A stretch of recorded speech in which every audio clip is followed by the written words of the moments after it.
Secular Gujarat ન્યૂઝમાં આપનું સ્વાગત છે। વડોદરા જિલ્લાના સાવલી તાલુકાના ઝાલમપુરા ગામે જંગલી જાનવરે ભેંસના બચ્ચાનું મારણ કર્યું। સાવલી તાલુકાના ઝાલમપુરા ગામે રહેતા કૈલાશબેન દિનેશભાઈ મકવાણાના ખેતરમાં આશરે સવારે 4 થી 5 વાગે ખેતરમાં આવતા તેમની ભેંસના બચ્ચાનું જંગલી જાનવર દ્વારા મારણ કરેલું હતું। તેની જાણ ગામના ડેપ્યુટી સરપંચ ગોપાલભાઈ તથા પરથમપુરા ગામના સરપંચ અનિલભાઈને કરાતા ઘટના સ્થળે પહોંચતા ત્યાં મૃત હાલતમાં ભેંસના બચ્ચાનું મારણ હાલતમાં હતું તેની જાણ ફોરેસ્ટ ખાતાના અધિકારી દિલીપભાઈ રાઠવા સાહેબને જાણ કરતા ઘટના સ્થળે પહોંચ્યા હતા। ત્યાં ભેંસના બચ્ચાનું દીપડા દ્વારા મારણ કરેલું હતું। ત્યાં તપાસ કરતા દીપડાના પગલાના નિશાન મળી આવ્યા હતા અને કાર્યવાહી હાથ ધરી હતી। ખેતર માલિક કૈલાશબેન મકવાણાને યોગ્ય સહાય મળે તેવી સરકારને વિનંતી કરી। રિપોર્ટર વિપુલ ચૌહાણ, સાવલી। ગત તારીખ 31 તારીખના રોજ રાત્રે ઝાલમપુરા મુકામે અમારું ઝાલમપુરા ગામની નજીક બધા સીમડામાં ખેતર આવેલું છે। મકવાણા કૈલાશબેન દિનેશભાઈ તો તેમના ખેતરે રાત્રે એક પાડીનું મારણ કર્યું છે। તો રાત્રે પાડીનું મારણ કર્યું એટલે મને સવારે જાણ થઈ કે ભાઈ આ રીતે આ થયું છે। તો અમે ફોરેસ્ટ ખાતાના અધિકારીને જાણ કરી તો એ લોકો અધિકારી સ્થળ ઉપર આવ્યા। સ્થળ ઉપર આવીને એ લોકોએ ચકાસણી કરી કે ભાઈ આ ખરેખર જે પાડીનું મારણ થયું છે એ શેના દ્વારા થયું છે। તો એ લોકોએ ચકાસણી કરી તો આજુબાજુમાં દીપડાના પગલા જોયા તો એમને ખબર પડી કે આ દીપડા દ્વારા પાડીનું મારણ થયું છે। આ મારે પરથમપુરા ખાડી જૂથ ગ્રામ પંચાયતમાં 3 ગામ આવેલા છે, પરથમપુરા, ઝાલમપુરા અને ખાંડી। આ બનાવ અમારે છેલ્લા 1 વર્ષથી આ બનાવ વારંવાર ચાલુ જ રહે છે। જોઈએ ને તો આ 1 વર્ષમાં ચોથો બનાવ બન્યો છે।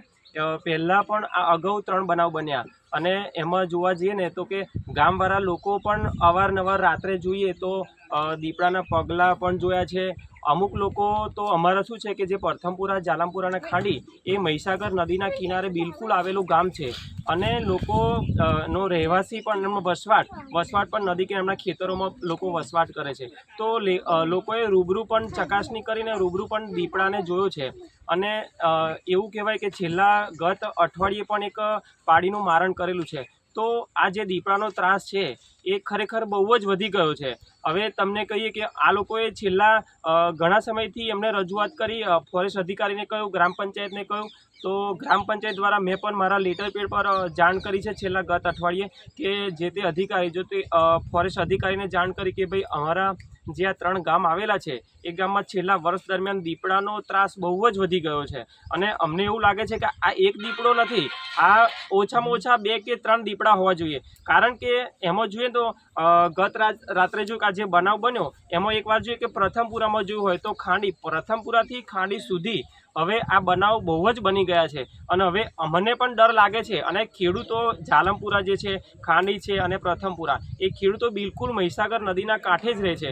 તો અમને પણ હવે ભય લાગે છે કે આ જે એક જ વર્ષમાં 4 બનાવ બન્યા તો આ પશુઓને બનાવ બન્યો તો ખેડૂતોને પણ આ લોકો કાલે ખેડૂતોને પણ આ મારણ કરી શકે છે। તો મારે સરકારને એટલી નમ્ર અરજ કે આ જે આ બનાવ બની રહ્યા છે તો આ સરકારને ફોરેસ્ટ અધિકારી વહેલામાં વહેલી તકે યોગ્ય પગલાં લે કે જેનાથી અમારા ગ્રામજનોને આ બનાવથી બચી શકે।